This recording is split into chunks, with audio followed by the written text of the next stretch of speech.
Hi friends, ಕ್ರಿಕೆಟ್ನಲ್ಲಿ hotspot ಟೆಕ್ನಾಲಜಿಯ ಬಗ್ಗೆ ಕೇಳಿರ್ತೀರಾ. ಅದು ಹೇಗೆ ಕೆಲಸ ಮಾಡುತ್ತೆ?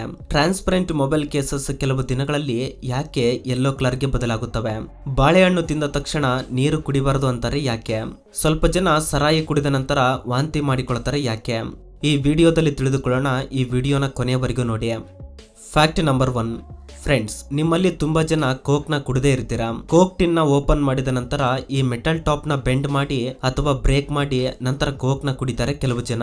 ಆದ್ರೆ ನಿಮ್ಗೆ ಗೊತ್ತಾ, ಆ ಮೆಟಲ್ ಟಾಪ್ ಗೆ ಆಕ್ಚುಲಿ ಒಂದು ಪರ್ಪಸ್ ಇರುತ್ತೆ. ಈ ಮೆಟಲ್ ಟಾಪ್ ನ ಓಪನ್ ಮಾಡಿದ ನಂತರ ಅದನ್ನ ಈ ಕಡೆ ಟರ್ನ್ ಮಾಡಿ ಆ ಹೋಲ್ ಅಲ್ಲಿ ಸ್ಟ್ರಾ ನ ಇಟ್ಕೊಂಡು ಕೋಕ್ ನ ಕುಡಿಬೇಕು. ಇದರಿಂದ ಸ್ಟ್ರಾ ಕೆಳಗೆ ಬೀಳದೆ ಹಾಗೆ ಇರುತ್ತೆ.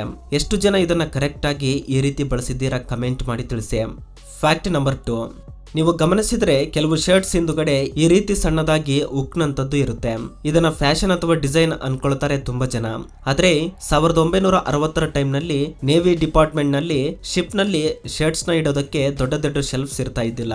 ಅವರಿಗೋಸ್ಕರ ಎಂದು ಸ್ಪೆಷಲ್ ಆಗಿ ಈ ರೀತಿ ಡಿಸೈನ್ ಮಾಡಲಾಗಿದೆ. ಇದರಿಂದ ಅವರು ಈಸಿಯಾಗಿ ಶರ್ಟ್ಸ್ ನ ಮೊಳಗೆ ತೂಗಾಕ್ತಿದ್ರು.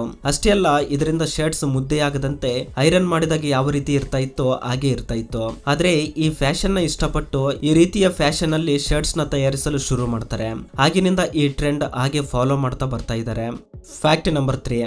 ಬಾಳೆಹಣ್ಣು ತಿಂದ ನಂತರ ನೀರು ಕುಡಿಬಾರದು ಅಂತಾರೆ ಯಾಕೆ?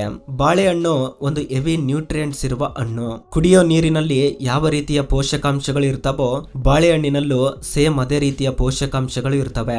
ಒಂದು ವೇಳೆ ಬಾಳೆಹಣ್ಣು ತಿಂದ ತಕ್ಷಣ ಒಂದು ವೇಳೆ ವಾಟರ್ ನ ಕುಡಿದ್ರೆ ಸ್ಟಮಕ್ ಅನ್ನೋದು ತುಂಬಾ ಹೆವಿ ಆಗುತ್ತೆ, ಅಂದ್ರೆ ಭಾರವಾಗುತ್ತೆ.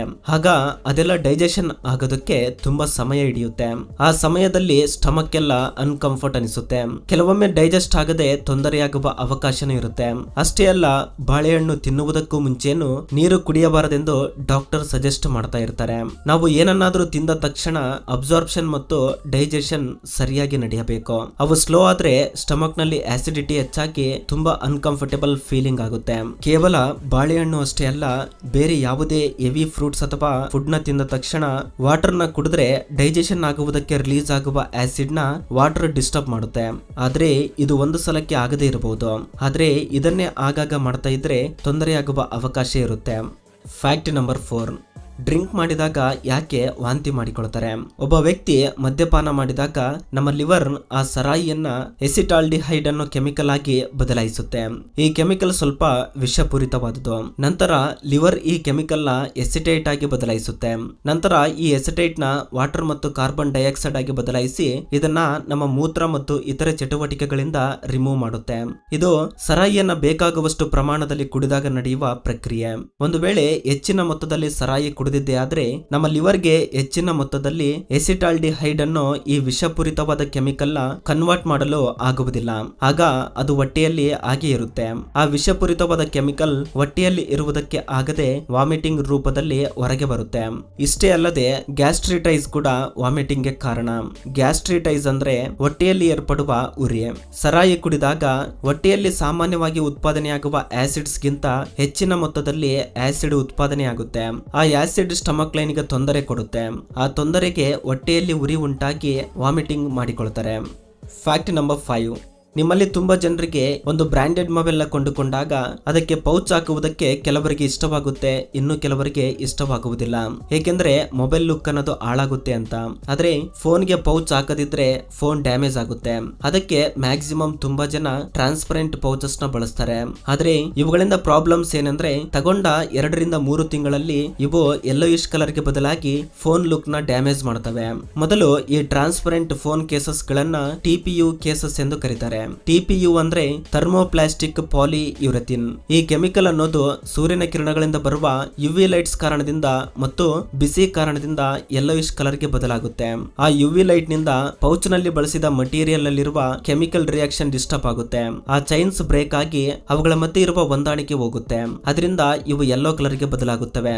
ಅಷ್ಟೇ ಅಲ್ಲ, ಫೋನ್ ನ ಚಾರ್ಜಿಂಗ್ ಗೆ ಇಟ್ಟಾಗ ಉಂಟಾಗುವ ಬಿಸಿಯಿಂದ ಮತ್ತು ಫೋನ್ ನಿಂದ ರಿಲೀಸ್ ಆಗುವ ರೇಡಿಯೇಷನ್ ನಿಂದ ಪೌಚ್ ಯೆಲ್ಲೋ ಕಲರ್ ಗೆ ಬದಲಾಗುತ್ತೆ. ಇದರ ಜೊತೆಗೆ ನಮ್ಮ ಕೈಗಳಿಂದ ಬಿಡುಗಡೆಯಾಗುವ ಬೆವರು ಮತ್ತು ಫೇಸ್ ಮೇಲಿರುವ ಆಯಿಲ್ ನಿಂದ ಅದು ಪೌಚ್ ಗೆ ದಿನಾಲು ತಗುಲುವುದರಿಂದ ಆಕ್ಸಿಡೇಷನ್ ರಿಯಾಕ್ಷನ್ ನಡೆದು ಪೌಚ್ ಯೆಲ್ಲೋ ಕಲರ್ ಗೆ ಬದಲಾಗುತ್ತೆ.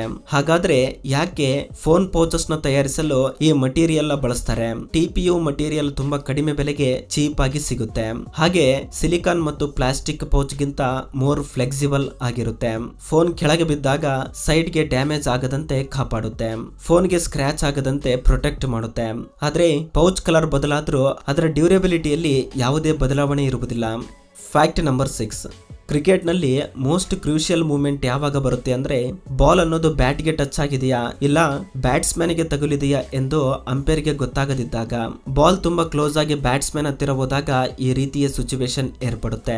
ಈ ಸಮಸ್ಯೆಗೆ ಪರಿಹಾರವಾಗಿ ಹಾಟ್ ಸ್ಪಾಟ್ ಮತ್ತು ಅಲ್ಟ್ರಾ ಎಡ್ಜ್ ಟೆಕ್ನಾಲಜಿಯನ್ನ ICC ಇಂಟ್ರೊಡ್ಯೂಸ್ ಮಾಡಿದೆ. ಈಗ ಹಾಟ್ ಸ್ಪಾಟ್ ಯಾವ ರೀತಿ ಕೆಲಸ ಮಾಡುತ್ತೆ ತಿಳಿದುಕೊಳ್ಳೋಣ. ಗ್ರೌಂಡ್ ಗೆ ಅಪೋಸಿಟ್ ಸೈಡ್ ನಲ್ಲಿ 2 ಇನ್ಫ್ರಾರೆಡ್ ಕ್ಯಾಮೆರಾಗಳನ್ನ ಫಿಕ್ಸ್ ಮಾಡ್ತಾರೆ. ಇಲ್ಲಿ ಬಳಸುವ ಪ್ರಿನ್ಸಿಪಲ್ ಏನಂದ್ರೆ ಥರ್ಮಲ್ ವೇವ್ ರಿಮೋಟ್ ಸೆನ್ಸಿಂಗ್. ಯಾವಾಗ ಬಾಲ್ ಬ್ಯಾಟ್ ಗೆ ಇಲ್ಲ ಬ್ಯಾಟ್ಸ್ಮನ್ ಗೆ ಟಚ್ ಆಗುತ್ತೋ ಅಲ್ಲಿ ಫ್ರಾಕ್ಷನ್ ಜನರೇಟ್ ಆಗುತ್ತೆ.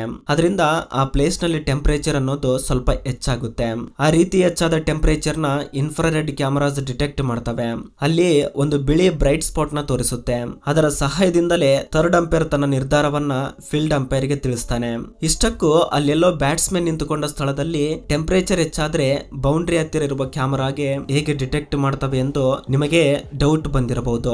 ಆದ್ರೆ ಅಲ್ಲಿ ಬಳಸೋದು ನಾರ್ಮಲ್ ಕ್ಯಾಮರಾಸ್ ಅಲ್ಲ, ಇನ್ಫ್ರಾರೆಡ್ ಕ್ಯಾಮರಾಸ್. ಈ ಇನ್ಫ್ರಾರೆಡ್ ಕ್ಯಾಮರಾ ಮೂಲಕ ಇನ್ಫ್ರಾರೆಡ್ ಲೈಟ್ ಹೋಗುತ್ತೆ. ಆ ಲೈಟ್ ಆ ಬ್ಯಾಟ್ಸ್ಮನ್ ಹತ್ತಿರ ಇರುವ ಏರಿಯಾದಲ್ಲಿ ಟೆಂಪರೇಚರ್ ನ ಈಸಿಯಾಗಿ ಡಿಟೆಕ್ಟ್ ಮಾಡಬಲ್ಲವು.